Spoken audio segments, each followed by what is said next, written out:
शाही पाठशाला YouTube channel पर आप सभी का बहुत बहुत स्वागत है। स्टैटिक्स के प्रश्न को हम लोग प्रैक्टिस कर रहे हैं।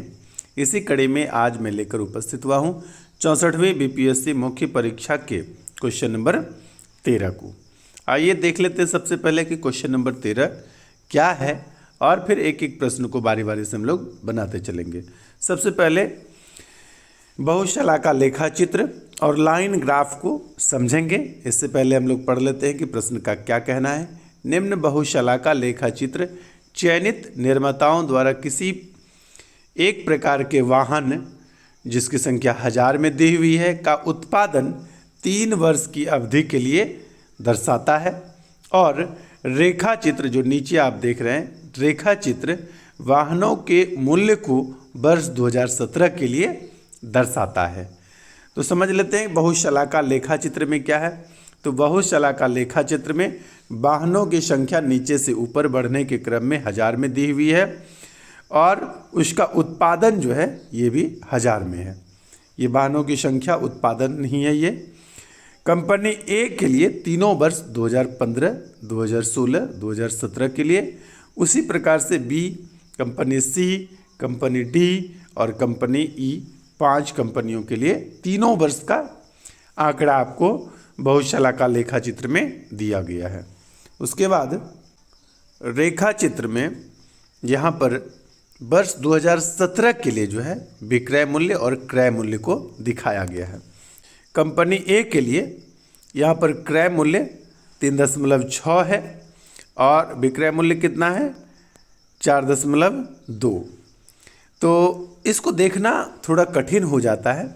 तो आप क्या करें, सुविधा के लिए मैंने पिछले भी कई वीडियो में इस बात को बताया है और यहाँ भी बता रहा हूँ कि बहुशलाका को देखकर, लाइन ग्राफ को देख करके आप एक बार मेहनत कीजिए और टेबल बना लीजिए। इससे क्या होगा कि बार बार देखने में जो कठिनाई होती है, आंकड़े मिस्टेक हो जाते हैं, उससे आपको छुटकारा मिल जाएगी और अधिकांश प्रश्न सही बनने के चांसेस रहेगा। मैंने भी इसके लिए, दोनों के लिए, बहुशलाका के लिए भी और लाइन ग्राफ के लिए भी एक एक टेबल बना लिया है। आइए देखते हैं टेबल को। ये प्रश्न है और यहाँ मैंने उससे रिलेटेड टेबल बना लिया है।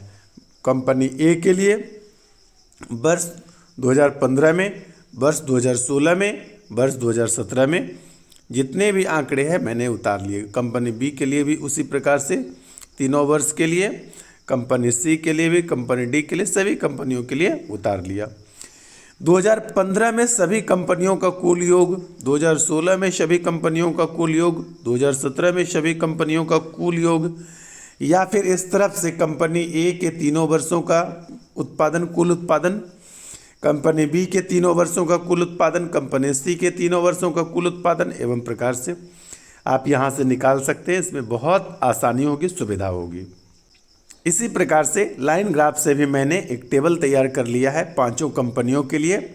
ए का विक्रय मूल्य 4.2 जबकि क्रय मूल्य 3.6, बी के लिए विक्रय मूल्य 4.8 जबकि क्रय मूल्य 4, सी के लिए विक्रय मूल्य 5 जबकि क्रय मूल्य 4.2।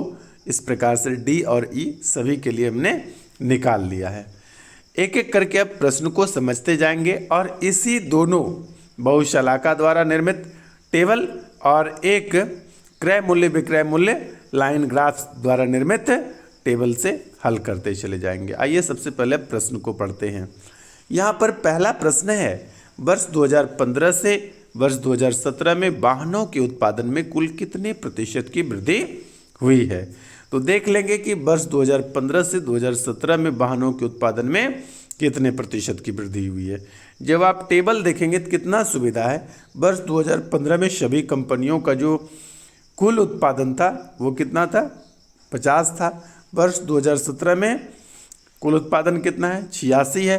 वृद्धि कितनी की हुई, तो 36 की वृद्धि हो गई है। कितने में से, तो 50 से वृद्धि होना शुरू हुआ है। प्रतिशत निकालना है इसलिए 100 से गुना। इसको हल करेंगे तो 2 बार में कटेगा, 36 दूना 72, इतना प्रतिशत वृद्धि दर्ज किया गया है। बहुत आसान हो गया टेबल से देख करके। आइए इसकी व्याख्या को भी देख लेते हैं। यहाँ पर उत्तर व्याख्या है, वर्ष 2015 से 2017 में वाहनों के उत्पादन में कुल प्रतिशत जो वृद्धि हुई है कितनी वृद्धि हुई है, तो 86 में 50 घटा कर देख लिए, 36 की वृद्धि हुई है। कितना में से, तो 50 में से, इसलिए 100 में कितना। 36 की वृद्धि हुई है 50 में, इसलिए 100 में कितना, तो 72%। एक प्रश्न हो गया बहुत आसानी से। उसके बाद दूसरा प्रश्न क्या कहता है, किन उत्पादकों ने, 5 उत्पादक है आपके पास, 5 में से किन उत्पादकों ने विचाराधीन अवधि में, विचाराधीन अवधि का मतलब क्या हुआ, 2015 से 2017 तक में जिस अवधि की चर्चा हो रही है, बात हो रही है, इसी अवधि को कहा गया है विचाराधीन अवधि में वाहनों की बराबर संख्या उत्पादित की है। देख लेते हैं यहाँ पर, ये 5 कंपनियां हैं आपको दी हुई, और सभी के लिए यदि आप देखेंगे कि तीनों वर्षों में, तो यहाँ पर आपको 30 दिख रहा है और यहाँ भी 30 दिख रहा है, यानी तीनों वर्षों में कुल मिलाकर सी ने भी 30 उत्पादन किया है और यह भी कुल मिलाकर 30 उत्पादन किया है। यानी कंपनी सी और कंपनी ई जो है उसके तीनों वर्षों का कुल उत्पादन जो है 30,000 है, यानी बराबर बराबर है। तो यही बात हम कह देंगे कि ऊपर के टेबल से स्पष्ट है कि कंपनी सी और कंपनी ई जो है बराबर बराबर उत्पादन 30,000 करता है। उपरोक्त बनाए गए टेबल से स्पष्ट है कि विचाराधीन अवधि में उत्पादक सी और उत्पादक ई जो है कि वाहनों की संख्या बराबर बराबर है। कितना कितना है, यहाँ लिख सकते हैं कि 30,000 बराबर बराबर है। ठीक है, अब आइए, 2 प्रश्न आपने बहुत आसानी से सीखा है, तीसरा भी उतना ही आसान है। तीसरा प्रश्न कहता है कुल उत्पादन का कितना प्रतिशत उत्पादक ए और उत्पादक डी के द्वारा उत्पादन किया जाता है। तो दोनों के उत्पादन लिख देंगे और बटे में टोटल उत्पादन लिख देंगे और गुना 100 कर देंगे, जो भी आएगा कट के वो उत्तर होगा। ठीक है, तो ए और डी का उत्पादन देख लेते हैं कितना है, दोनों को जोड़ देंगे और टोटल उत्पादन से भाग दे देंगे और गुना 100।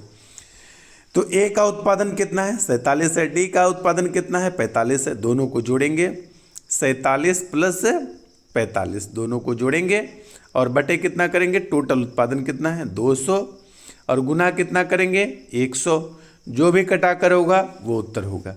आइए चलते हैं उत्तर व्याख्या को देख लेते हैं। उत्तर व्याख्या में कुल उत्पादन का उत्पादक ए और उत्पादक डी के द्वारा प्रतिशत उत्पादन बराबर ए प्लस डी का उत्पादन बटे कुल उत्पादन गुना 100। ए का उत्पादन है 47, बी का उत्पादन है 45 और बटे 200 इंटू 100। जब इसको आप कटाते हैं तो 00 इस 00 से कैंसिल हो जाता है, 47 45 बराबर 92 बटे 2। इसको कटाएंगे तो कितना हो जाएगा, 46% आपका उत्तर हो गया। बहुत इजी लग रहा होगा आपको यह देखकर सुनकर। आइए चलते हैं चौथे प्रश्न को बनाने के लिए। चौथा प्रश्न का कहना है वर्ष 2017 में किस उत्पादक का लाभ प्रतिशत अधिकतम है। वर्ष 2017 में किस उत्पादक का लाभ प्रतिशत अधिकतम है। तो सभी का हम लोग क्या करेंगे कि लाभ प्रतिशत निकालकर अलग अलग देखेंगे और जिसका अधिकतम होगा वो उत्तर होगा। वर्ष 2017 में एक अलग से लाइन ग्राफ दिया हुआ है विक्रय मूल्य और क्रय मूल्य का, उससे हम लोग लाभ प्रतिशत निकाल लेंगे। लाभ प्रतिशत कैसे निकालते हैं, विक्रय मूल्य माइनस क्रय मूल्य बटे क्रय मूल्य और गुना 100। इसी सूत्र पर क्या होता है कि लाभ प्रतिशत निकालते हैं। तो सभी के लिए हम लोग क्या करेंगे कि लाभ प्रतिशत निकाल लेंगे, उत्पादक ए बी सी डी सभी उत्पादक के लिए, और देख लेंगे कि अधिकतम किसका है। यहाँ पर मैंने निकाल कर रखा है, ये है आपका सूत्र, प्रतिशत लाभ बराबर विक्रय मूल्य माइनस क्रय मूल्य बटे क्रय मूल्य गुना 100। इसी सूत्र पर हम सभी कंपनी के लिए प्रतिशत ए का लाभ प्रतिशत कितना है 16.6, वही किया मैंने, विक्रय मूल्य माइनस क्रय मूल्य बटे क्रय मूल्य गुना 100। जब इसको कटाएंगे तो हो जाएगा आपका 16.6%। उत्पादक बी का लाभ प्रतिशत क्या हो जाएगा, विक्रय मूल्य माइनस क्रय मूल्य बटे क्रय मूल्य गुना 100, ये हो गया 20%। इसी प्रकार से सी का भी लाभ प्रतिशत, डी का भी लाभ प्रतिशत और ई का भी। सबका निकालने के बाद स्पष्ट हो जाता है यहाँ पर कि बी के लिए और डी के लिए दोनों का लाभ प्रतिशत कितना है, अधिकतम है बराबर है 20%। तो मैंने यहाँ पर लिखा उत्पादक बी और उत्पादक डी का लाभ प्रतिशत वर्ष 2017 में अधिकतम 20% है। तो 4 के उत्तर आपने स्पष्ट रूप से देख लिया है। आइए 5वें के भी उत्तर को देखेंगे। पहले प्रश्न को देख लेते हैं। प्रश्न है, यदि उत्पादक डी को कुछ दोषों के कारण 4000 वाहनों को वापस बुलाना पड़ा हो तो कंपनी का लाभ अथवा हानि प्रतिशत कितना है। तो बना लेते हैं।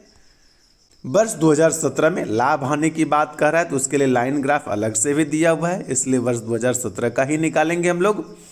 तो उत्पादक डी का जो उत्पादन है ना, आप बहुशलाका लेखा चित्र से देखेंगे तो वो 20,000 है, 20 है और वह 1000 में टेबल दिया हुआ है।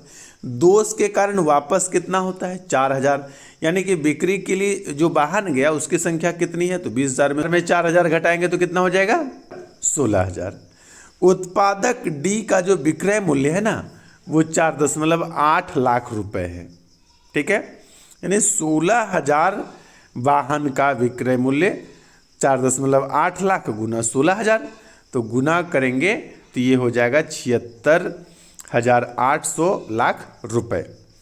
उत्पादक डी का जो क्रय मूल्य है वह 4 लाख रुपए है, तो कुल वाहनों का क्रय मूल्य कितना हो जाएगा, 4 लाख गुना 20,000, तो ये हो जाएगा 80,000 लाख रुपए। डिफरेंस यानी क्रय मूल्य और विक्रय मूल्य का डिफरेंस यदि देखेंगे तो खरीदा है 80,000 लाख रुपए में और बेचा कितने में है, 76,800 लाख रुपए में, यानी कि बेचा है कम में और खरीदा है अधिक रुपए में, तो हानि हुई है। तो कुल हानि कितना हुआ, 80,000 लाख माइनस 76,800 लाख रुपए, दोनों का डिफरेंस किए तो 3,200 लाख रुपए हानि हुई है। तो बोलेंगे 3,200 लाख की हानि हुई है कुल 80,000 लाख में से, इसलिए 100 में कितना, इसको जब आप कटाएंगे तो आएगा 4%, यानी कंपनी का जो हानि प्रतिशत है वह 4% हुआ है। इसी प्रकार से नियमित वीडियो को देखते रहने के लिए बने रहिए शाही पाठशाला के साथ।